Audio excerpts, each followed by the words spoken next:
You're now listening to the Unqualified Experts podcast with me, Tom. And me, James. And me, Jake. Each episode we discuss a variety of subjects, from the wacky and wonderful to the nerdy and the strange. So sit back, relax, and listen to our unqualified opinions. Right, today me and the experts are going to be discussing adaptations of different media to other media formats. Book to film or TV, TV to game, game to TV film, whatever way you want to do it, an adaptation from one way to the other. Right, let's jump in. First thing we're going to discuss, boys, is what makes a good adaptation. What makes the difference between, say, Halo TV series and Last of Us TV series? What's the major difference between those two? One's a massive success in Last of Us. Sure. One is absolute trash to the point of it got cancelled after 2 seasons when it should have really been cancelled after 1 with how bad it was. Halo, you mean? Yeah, Halo. Yeah. It's Let's stay on brand. Halo. Halo, yeah. Obviously, my opinion of it is they stay as true to the source material as they can. We'll use Lord of the Rings, for example. The books, fantastic, top-tier books. Yeah. The films, the best films ever, in my opinion. Mm-hmm. But if you look at the books to the films, there are major difference. Tom Bombadil, The Grey Company, The Barrow Rights, Scouring the Shire, and obviously, surprisingly enough, in the books, there's no flaming eye of Sauron. No. Yeah. So, but for a film, those little changes made it 100% better because it visually was better. And much as I love Tom Bombadil, to have on a film after what's basically the Barrow Rights, which was a bit that's always been also been cut out, him just basically singing for 20 minutes would completely destroy any tension in the film. Flow. Yeah, exactly. Exactly. But in a book, it's fine because it can flow like that. For me, it's like you said. If they make changes from the source material, I'm fine with it as long as it makes sense. There's so many, like Eragon's a prime example of they changed so much that it's completely devolved from the original story to a point where they've damaged it and they can't do the follow-ups. Yeah. And then there's other ones where I have a preference for not liking it, which is Ready Player One. Mm-hmm. I really, really enjoyed the book, and my issue is I read the book before I went to see the film. Yeah. Which I don't think people should do because you get this idea of what it is in your head, and then I went and watched the film and was like, what is this? So it's interesting you say Aragon, because I went to see Aragon with my mum when it first came out. Yeah. And I didn't think it was a terrible film. Now, don't get me wrong, it wasn't a massive success, it wasn't like an amazing film, but it wasn't terrible when I was viewing it. Someone that didn't know anything about the books or that, and for a viewing experience, like, oh, it's all right. Yeah. Yeah. But then as I've grown up and realised there's this much hate for it. Yeah. Well, I was the same. My first exposure to it was seeing it in the cinema, like you, and I thought it was mint because it's got dragons in it. I'm like, I fucking love dragons. This is amazing. So then I was like, I'm gonna read the book. And now the film doesn't exist. It's dead to me. Well, they are trying to do another remake. Yeah, the TV show's out on Disney. Yeah. So I'm the same. I also saw the film first, and then by chance I got the book for Christmas. Nice. And then I read it, and I was like, what the hell was that film then? what was that? What was all of this? None of this was... You see, one that's going to cause a bit of an argument is, obviously, this is very personal, because I'm actually quite a big fan of Rings of Power. Now, I'm a massive Tolkien head. I know it all. I've read the Silmarillion. I've read most of the Unfinished Tales and all that. And then I've read The Hobbit, all the books. And I think, while there are, once again, changes from Alcalabeth, which is the downfall of Numenor. Thank you very much. Alcalabeth, whatever it is. Can't pronounce it. But the downfall I was like, it's spelled like this. You say it like this. Yeah. But it's said, but basically, that's the story of the downfall of Numenor in that Tolkien release. Now, on the TV series, without giving too many spoilers, they're speeding up that timeline massively. They're cutting out certain Numenorian kings. But the reason why is because the downfall takes place over thousands of years. You cannot put that on a TV series and keep an audience captivated. Yeah, that's fair. And- That's fair. You imagine the time skips they'd have to do as Yeah. well to keep it God, yeah. consistent. Like, who are these people? Well, they were all born in the past 100 years. Yeah, Perfect who are these example- people now? What? Perfect example of why it's bad is House of the Dragon. Yeah. They've done the opposite, which is like tried to show all these time skips. And I said it to you, didn't I? The first season feels like it's completely all set up. And the second season, everyone's like, oh, well, this is set up again. Like, no, it shouldn't be. We've had enough setup. We've had enough setup. I want to see the war, Yeah. the Dance for the Dragons. Next season. It's Oh, next next season. Yeah, season. it's coming. It's It's coming. It's It's coming. coming. And don't get me wrong, I know. And then it's just, that's the problem. Okay, so here's a question. What are your favourite adaptations? Do you know what's been pretty good? The Disney Plus Percy Jackson. I do know the amongst the fans of the Percy Jackson books, like the movies are just Trash. even the creator just absolutely hates them. Yeah, they're trash. And that's why he worked on the series to make up to the fans. Which is what's happening with Eragon. Yeah. Christopher Paolini's Yeah. like, I'm producing. So I got you. don't worry. I'd probably say, and this is a weird one because it's an adaptation that I haven't seen either the manga or the anime. It's probably the live action One Piece. Oh, that's Okay. a very Yeah, good you've show. seen that, haven't you? Yeah, Yeah. it is Yeah. it's very, very good. It's one of the live action adaptations that Netflix did that I thought was really, really good. Yeah, because I've never seen the anime or the comics Yeah, or exactly. any of it. Same. And watching that, I was like, I know I want to go watch it. It's one of it's like Dragon Ball Z though, isn't it? The Yeah. anime's got like hundreds of episodes. Yeah. So anytime I think about watching it, I'm like, this is overwhelming. Yeah, It's completely that's what I mean. overwhelming. Yeah, I said to someone who was actually watching One Piece, like the actual anime. I was like, oh, I might get into it. He was like, it's like 900 episodes. I was like, right, cool. Not gonna do that. Maybe not then. Have you gone back to watch some of the first episodes of Dragon Ball Z? And you see like little Goku's little pee-pee hanging out. Yeah, oh, yeah. And you're there going, this was a kid's show. Yeah, Dragon Ball. Just Like, Everyone getting nosebleeds. Yeah. Or something horny comes on the screen. They're like, should I be watching yeah, this? like, Yeah. wait, I watched this as a Am I kid. allowed? Yeah.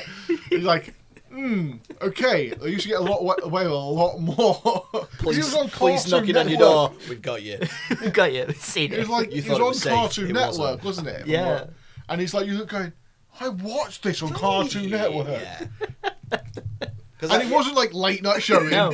It was like 7:30 in the evening. Like, And you know what? Thinking back, I remember watching the Cell Saga on Cartoon Network, and Cell literally just draining people to husks and just Yeah, it'd be like, this is fine. I can't see this being damaging in any kind of way. I mean, well, it's not. We're all okay, aren't we? Yeah, we turned out fine. We'll turn that fine. Oh, good.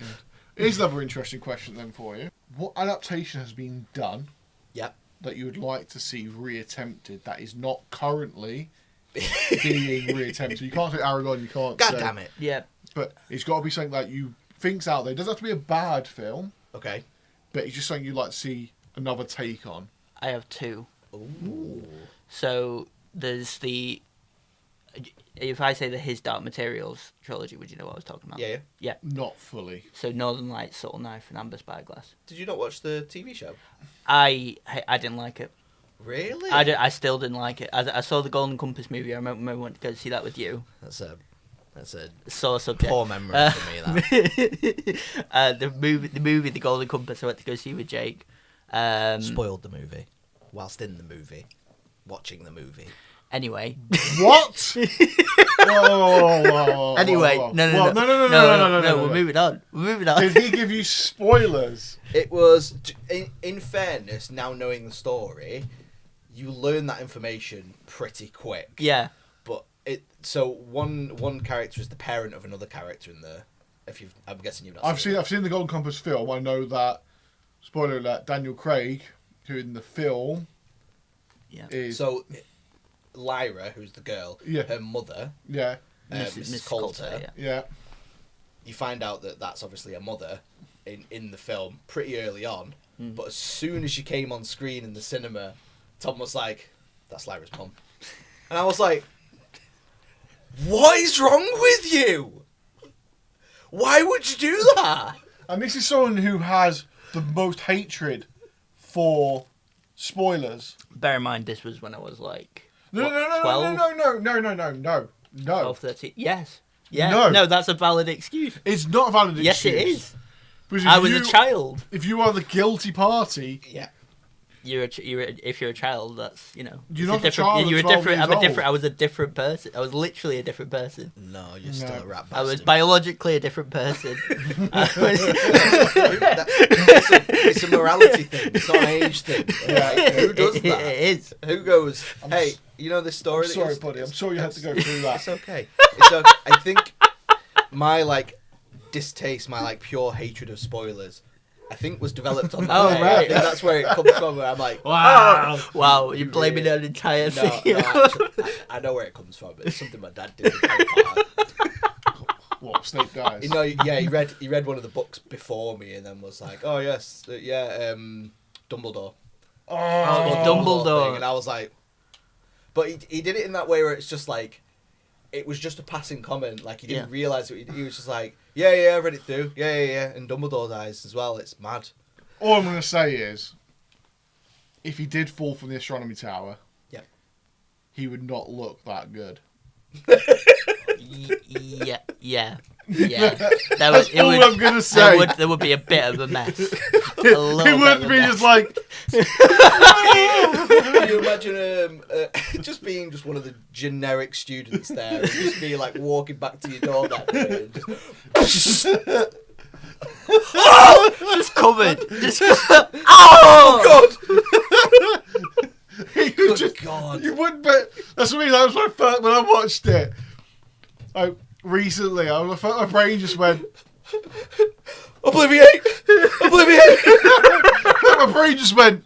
There's no way he would look that good. That pristine. And then when freaking Voldemort goes and gets the Elder Wand from him, and he's like there, it's like he would be a pile of mush. The Elder Wand would have shattered.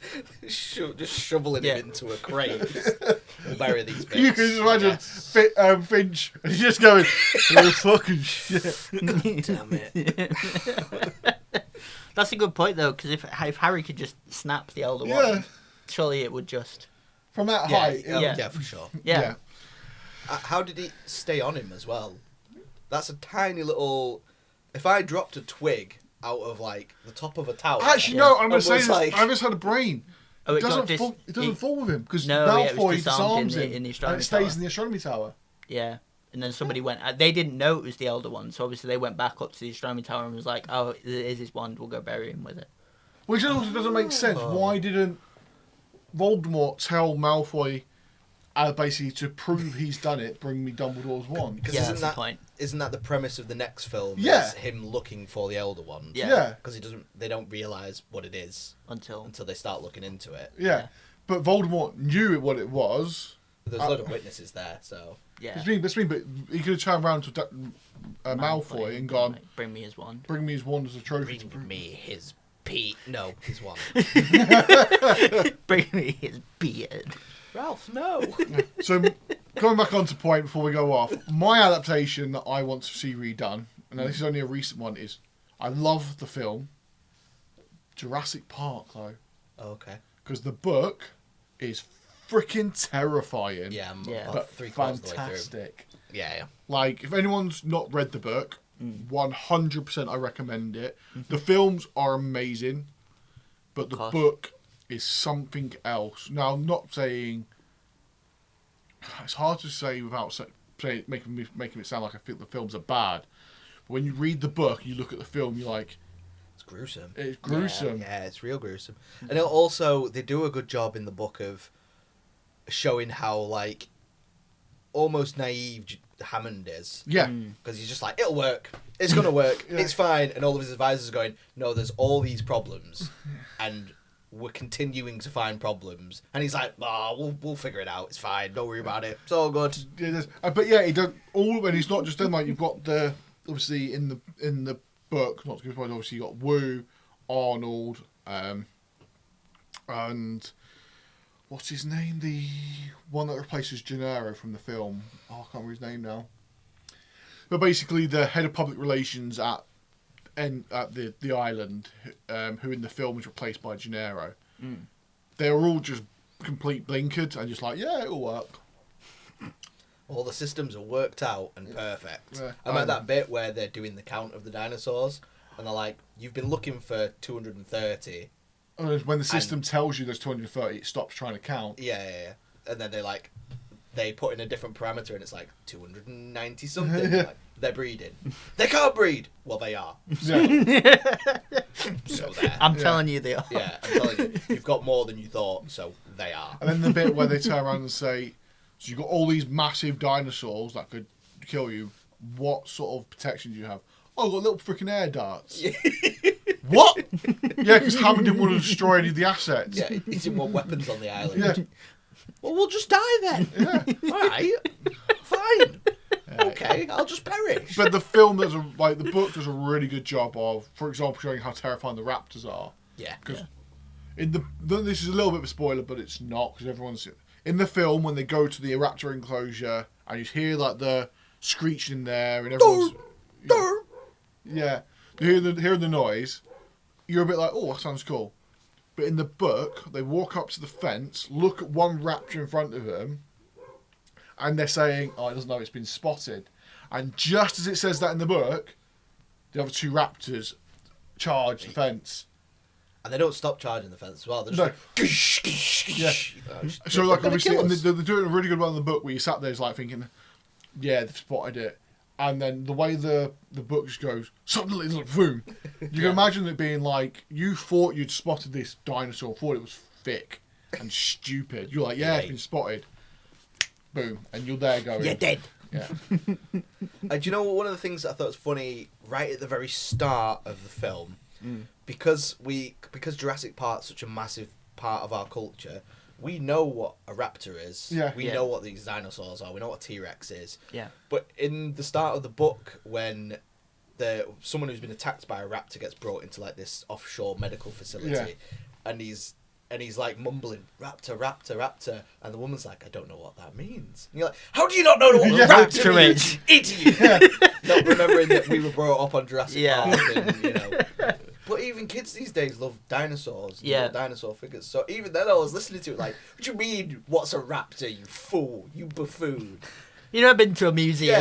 Yeah, there's bones everywhere. Paleontology's still massive. But if you think back to like the 80s and the early 90s, there wasn't many people that knew much about dinosaurs. Yeah, it wasn't. Everyone knew like the T-Rex. Yeah, the standard. Standard. Raptors were made famous by Jurassic Park. Yeah, absolutely. You said you had two, Tom. I did say I had two, yeah. Just go back to it, because obviously we sidetracked with the whole For sure. spoiler rant. From the series, my main gripe was how they handled demons. For those who don't know, demons are essentially a physical embodiment of your soul. When you're a child, they can turn into any sort of animal. When you're an adult, they become fixed as one particular animal. I just felt like the series got so much wrong about them, because you were walking past people, and maybe it was like a budget thing. They could only animate certain things, but like you were walking past bunches of people when there were no demons in sight. Lyra, I think at one point sends Pan like quite far away from her, and like a big thing of the demon is you can't send it away from you. It's like it's by your side, or at the very least, like I think it's, I might be misquoted, but like 5 feet, I think, is the limit. I don't know the actual limit, because but there's a special link sect of people in that world, the witches, who one of their special things is they can send their demon away, as far away as they need to. So it's unusual for that to happen. Yeah. But then again, that brings us on to another adaptation which initially started quite good and then went really bad, The Witcher. The TV series, the first season was amazing. The second season was solid, pretty good. Then as soon as it went down there, and it's funny that we now hear that Henry Cavill has obviously left it, and his reason for left it was straying too far away from the source material. And it's funny because the response has matched exactly what he said, which is, this is not what people wanted to see. This is what people wanted, which was the games and the books. You've got that now. Yes, what we said, you do have to have small adaptations, but you need to stay close to the source material. Now, changing some of the other things and obviously taking it away from him hunting monsters and trying to solve the wild hunt, Yeah. it just takes away from it. And it's like in the whole of like the third season, I think they hunt like one monster. Yeah, it's fallen under the same curse that Fantastic Beasts did. Yeah. In the further in you got, the less it became about the primary source of interest. I got nothing against Liam Hemsworth. I think he's a solid actor, but he can't. It's the different presence on screen. Yeah. Perfect another example of this is Jack Reacher. Yeah, I've not watched it, but I've heard that Reacher, it's really good. TV. I love the like, the ones with Reacher Tom TV Cruise. series, Tom Cruise is a brilliant actor, Yeah. but he was not a good Reacher. He was too small. He was too small. That's literally And what then it was. then they brought the one on Amazon, and he is fantastic. It is absolutely. like just to see the way like he just walks in and just goes. There's like this bloke's like, yeah, he's just like whatever, bang. Bang. And you're like, that is Reacher. And because he's massive as well. Yeah. I can't remember what the actor's called, but he's jacked. And seeing Henry Cavill and that actor together in... I've not watched it Have you yet. not? No, I was going to Such mention a it. good But film. yeah, it's what's it called? Ungentlemanly Warfare. That's it. Ministry of Ungentlemanly Warfare. Yeah. It's on the list of things that Have you seen The Man from U.N.C.L.E.? No, I wanted to... I watched that over Christmas. It's amazing. That's great. Henry Cavill as well. Yeah, Yeah. it's Henry Cavill. I don't know why corporations and businesses have such disrespect for source materials. It's almost like they've taken this source material that they've gone, oh, it makes money as this media, and then gone, but we're ashamed that we're going to be, for example, following down a geek thing because it's too geeky. We're going to make it less geeky. But it became popular because it was a geek thing. Yeah. And it had this thing. Now, if you want to get more people to watch your media, you want there to be hype. Mm. Yeah. Now, for example, we all have friends who are probably not as geeky as us. Yeah. If something comes on in the media, Unfortunately. I know. If we see something on there and we think it's going to be brilliant, and we say to them, "Look, I know you're not the biggest fan of this geek stuff, but if you like action, It's good. It's worth go it. watch this." Yeah. They go, "You know what? I'll go watch it." Yeah. But if they basically see it and they go, "I've seen this advertised. It looks quite good. What do you think?" And your reaction is, Oh, it's shite. "It's shite because of the X, Y, Z." That's then going to make them Yeah. go, "Yeah, I'm not going to watch it." Something I think is proving, and it's really popular in general with just the general public. I think is adapting comic books into just straight into series, not even going like having movies first. Like because The Walking Dead, like look how popular that is, and that's adapted from a comic The book. problem with The Walking Dead was it should have freaking died a lot longer. Oh yeah, definitely. I agree. Before they I actually agree. killed it off. And they massively. I did a similar thing because before I read the comics first, Yeah. and how much they stray from the comics so quickly. Yeah. Yeah. Yeah. I remember talking to someone at work about it because I've only got like those first 2 volumes, and that I think it barely gets you into the prison. Yeah. In those, Judith dies pretty quick as well, doesn't Yeah, she? oh, yeah. Like the baby. In the What? comics. Yeah. Yeah, oh, yeah. Judith dies in the prison because I think Laurie like falls on her or something like that. Or... Yeah. So in the governor's attack on the prison, basically Laurie's running out with Judith, and she gets shot up. I think Rick and Andrea get together at some point, don't they? No, Or but have I made that up? Andrew and Dale do, which Yeah. is disgusting. Okay.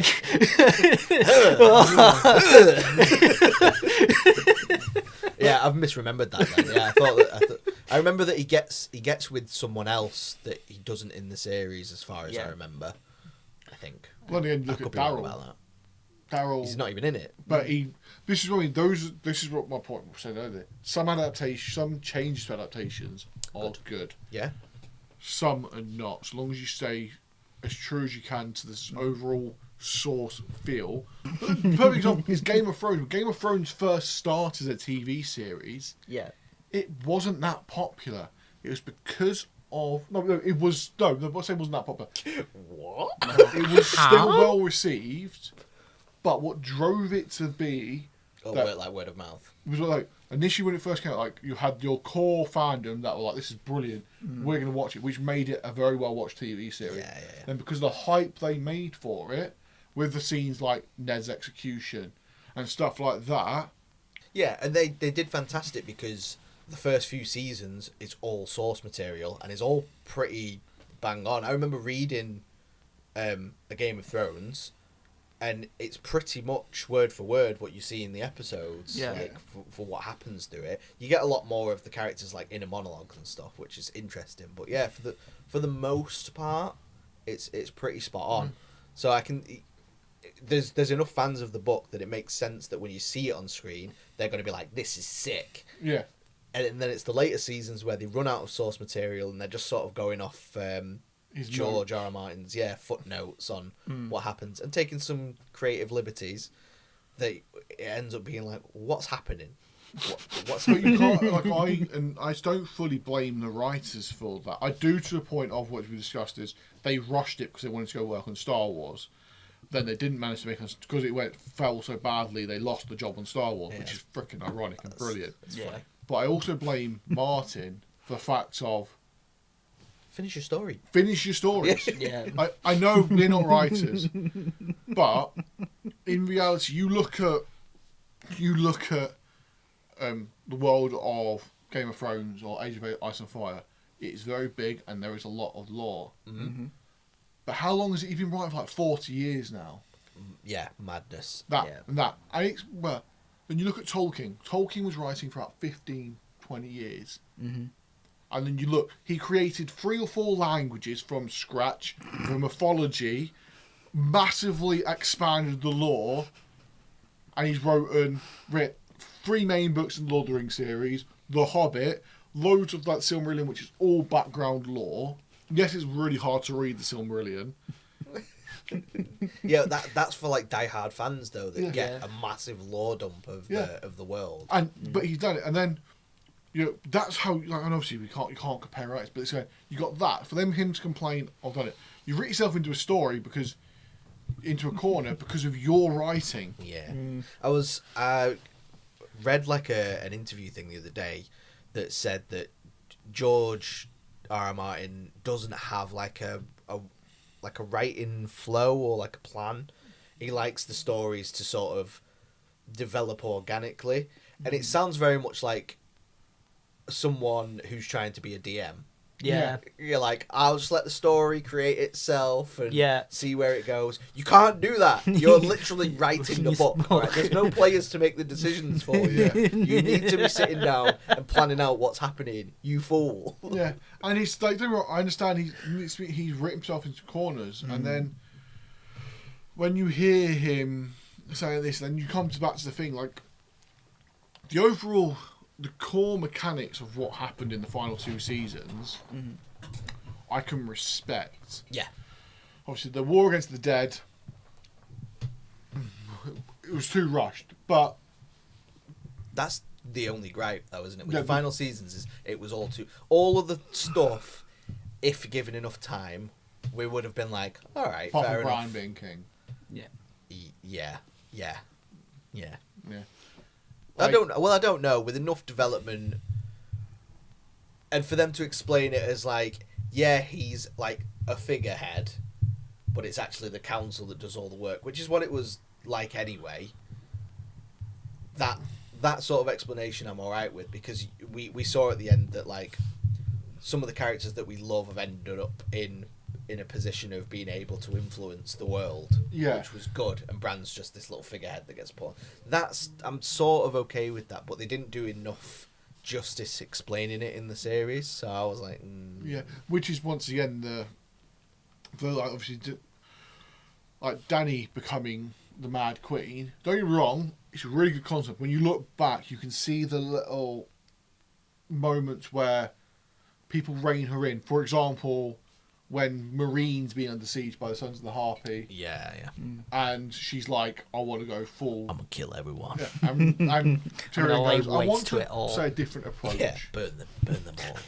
And Maybe he- we don't burn everyone. Yeah. Maybe. But she listens to him. But then, basically, as things start going wrong, she stops listening to people like Varys and Tyrion. Yes. Which then means they go true to their nature, which is doing what they need to basically protect the realm. Now, from her point of view, that's them betraying her. Yeah. Now, whether they are or they aren't is there. from her point of view, that's going to start adding on her paranoia. She's been betrayed by a lot of people, been hurt by a lot of people. But how fast they do it, because literally 3 or 4 episodes before, she's basically saying to Varys, if I ever become this person, you need to tell me to my face. 4 episodes later, burn them! Yeah. Burn the city to the ground! And he's like, but he tried to tell you, and then you went against him. And then what was it? What's the meme now? Oh, we kind of forgot X happened. Like, Yeah. We kind of forgot about the Greyjoys and their fleet. Yeah. Now they're just back and just taking out dragons out of the sky. What? And also, how did they get that close that they were in ballista range without any of that fleet being like, what are those guys doing? And also, sneaking up on us. like, How?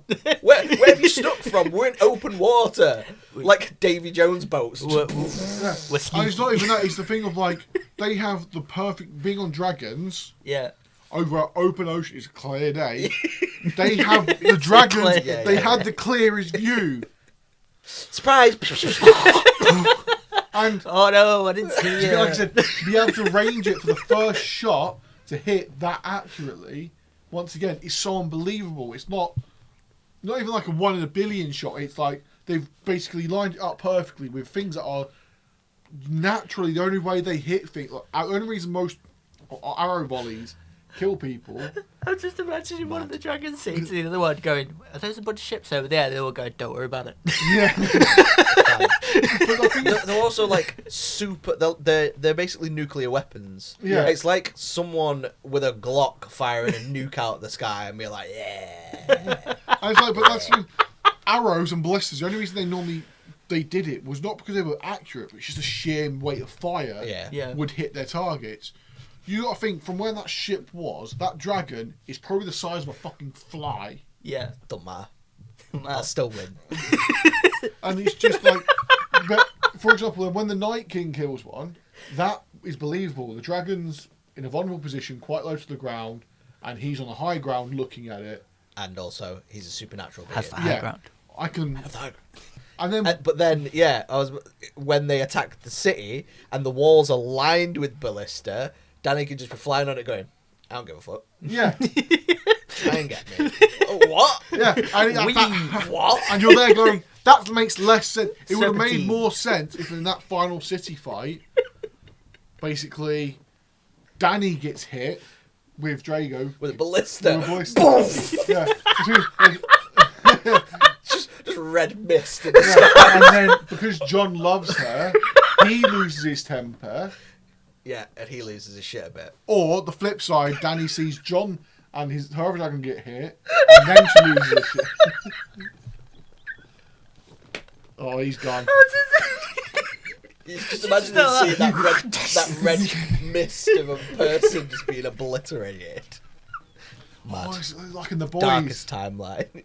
Yeah, literally like that. Yeah. They'll just be like, yeah, Danny's here and up. Oh Oh god! That's another adaptation we just bring. The Boys! How have we Boys. not brought up The Boys? Well, I've not read any of the comics. I still. have. They're so much worse. Oh really? Oh my god, the comics are I've so read much I've worse. started to But can you name me one episode of The Boys where Yeah. someone doesn't die or something gruesome doesn't happen? It's good, but I have a big gripe with the boys at the moment, Go on. Okay. and it's that they've moved away from Huey being sort of the main character, because Huey is that human perspective Yeah. that we get to see all the soups through. He's like the lens that we view all these people. He's a And regular guy. yeah, it starts with him, but as the seasons have gone on, it's become more like the Butcher Homelander show, Yeah. which is fun to watch. But I think you're missing out on the character development of Yeah. Huey going from common day dude to actually making a difference and going against these super powered humans is, to me, way more intriguing than Butcher just being like, hello, we're going to have a fight now. Yeah. Hey." Have you seen the latest seasons, both of you? Yeah. I fell off. The only thing is, I got. Are you okay? No. You fell off. You're right. No, just because I mean, you both know I'm a massive Spider-Man fan. I saw the Spider-Man parody. I actually got a little bit annoyed by it. It actually annoyed me a little bit not because the fact that they parodied Spider-Man. I'm fine with parodying Spider-Man. That's not the problem. The problem is how fucking lazy they were. I thought they were really lazy with it. I was like, you could have parodied. There's so much more about Spider-Man you could have done, and you just went for like the baseline. Shoots web out of his butt. Shoots web out his bum. Oh Puts yeah. the butt Oh, yeah. Well, I'm not being funny, okay? But that is where a spider shoots his web out of. Yeah. It doesn't shoot out of its wrist or knife. Yeah, but the thing is, everyone's already made that joke. Hey, Hey now. we've all seen the cocaine penis scene. Yeah, it's like episode 1 Yeah. of that season. Yeah. It's just I remember taking a massive break between the seasons and going, right, I'll pick it back up now. Putting that on and being like, What? what's happening? Why am I watching Why this? straight away? Listen, no. Oh. No.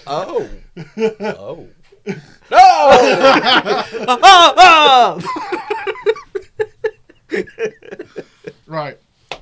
Now, I've been waffling on about this for a while now. Yes. To end it, why do you feel the DC universe failed against why the MCU succeeded? I've not read the comics. Mm-hmm. My take on it is the fact they tried to rush the DCE, whatever it is. Yes. Because I think what it was, I think, like you say, the MCU started and all these films were connected. And at the time, DC were just doing their own separate things. Like you had Batman Begins and Superman Returns and all this other stuff. And it was all separate. And then DC was like, oh crap, they're doing well. Quick, we've got to play catch up. We've got to start connecting on movies.